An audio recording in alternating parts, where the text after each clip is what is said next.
Indigo का एक विमान बड़े हादसे का शिकार होने से बच गया। विमान गुवाहाटी से मुंबई की उड़ान पर था। बीच हवा में ही सामने से आ रहे एक बड़े विमान से पैदा हुए वेग टर्बुलेंस में फंसने की वजह से इंडिगो के A320 विमान का एक इंजन कुछ समय के लिए बंद हो गया था।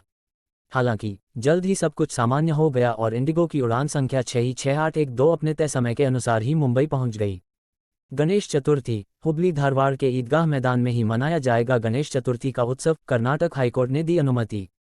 इंडिगो का विमान गुवाहाटी से सुबह 6:32 बजे उड़ा था।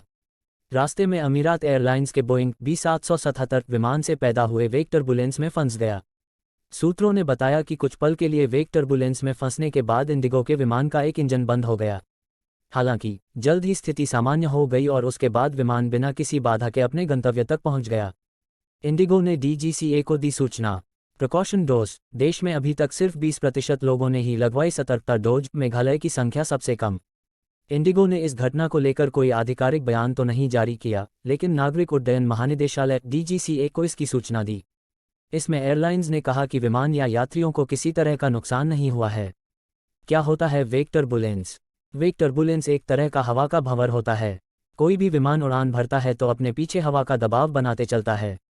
अगर उल्टी दिशा से उसके करीब से कोई उससे छोटा विमान गुजरता है तो उसके इस वेग टर्बुलेंस में फंसने का खतरा रहता है। विमान जितना बड़ा होगा और जितने करीब से गुजरेगा वेग टर्बुलेंस उतना ही खतरनाक होगा। इसमें फंसकर विमान लड़खड़ा जाते हैं। अभी हाल ही में बंगाल में आए तूफान के चलते स्पाइस जेट का एक विमान एयर टर्बुलेंस में फंस गया था। अचानक विमान को तेज झटके लगने लगे थे, जिससे कई यात्री घायल हो गए थे।